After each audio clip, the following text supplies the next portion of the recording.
आणि त्या पंचनाम्यानुसार शासनाकडे जी काही माहिती आलेली आहे त्याच्यानुसार 2,91,433 हेक्टर जमिनीवरती नुकसान झालेलं आहे आणि त्या बाबतीमध्ये शासन निर्णय साधारण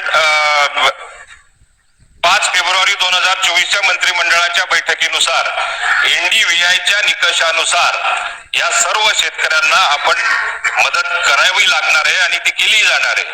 त्यासाठी कृषी विभागाच्या माध्यमातून परभणी कृषी विद्यापीठाच्या माध्यमातून NDVIची तपासणी सुरू आहे। आता परभणी कृषी विद्यापीठाकडनं त्याची संपूर्ण माहिती NDVIच्या निकषानुसार ही प्रत्येक जिल्हाधिकाऱ्यांपर्यंत ती पोहोचलेली आहे आणि जी काही सुधारित आता मागणी प्रत्येक जिल्हाधिकाऱ्याकडनं ही आमच्यापर्यंत पोहोचल्यानंतर साधारण 15 जुलै पर्यंत जी काही मदत करायची ती वितरित केली जाईल।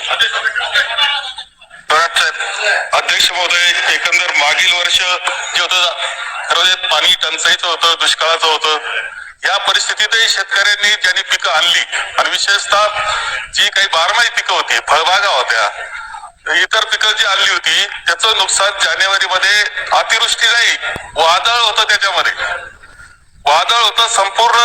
आता नाशिक जिल्ह्यामध्ये आम्ही काही द्राक्ष बागायला भेटी दिल्या, पूर्ण कोलमडून गेलेलं, पूर्ण द्राक्षाचा सडा पडलेला अशी परिस्थिती होती। अध्यक्ष महोदय, शेतकऱ्याचा त्यानंतर तुम्ही निर्णय घेताय, आज जुलै आलेला आहे, जवळ जूनचा शेवटचा आठवडा आता चाललेला आहे।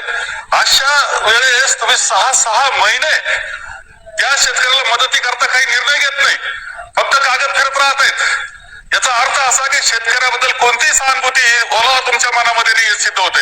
आज त्याला मदत करणं गरजेचं होतं, ज्याचं नुकसान झालं त्याला पुन्हा खरीप उभं करायचं होतं, रब्बीचं त्यावेळेस नुकसान होऊन गेले, अजूनही निर्णय घेत नाही आणि आता सांगतायत की आम्ही आता हे सर्वे येणारे, अमुक सर्वे येणारे, विद्यापीठ देणारे, असं कधीच पद्धत नव्हती।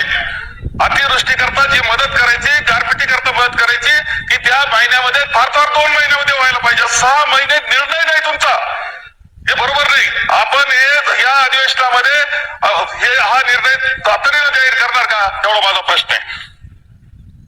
या बाबतीमध्ये तातडीने काय तारीखच दिली आम्ही 15 जुलै पर्यंत या बाबतीमध्ये शेतकऱ्यांना आम्ही वितरित जी काही मदत असेल ती वितरित केली जाईल। आता राहिला प्रश्न की 15 जुलै बोललो मी, 15 जुलै पर्यंत ही सगळी तातडीची मदत आमची युद्ध पातळीवरती त्याच्यासाठी प्रयत्न चालले आहेत। आता याच्यातून कुठला शेतकरी वगळला गेला नको पाहिजे या दृष्टिकोनातून केंद्र सरकारने 2016 मध्ये NDVIचे निकष हे लागू केले पाहिजे, हा निर्णय आपल्यालाही त्याची कल्पना आहे आणि NDVIचा निकष लागू झाल्यानंतर जी काही परत मागणी आमच्याकडनं कलेक्टरकडे आल्यानंतर 8 दिवसात ती केली जाईल।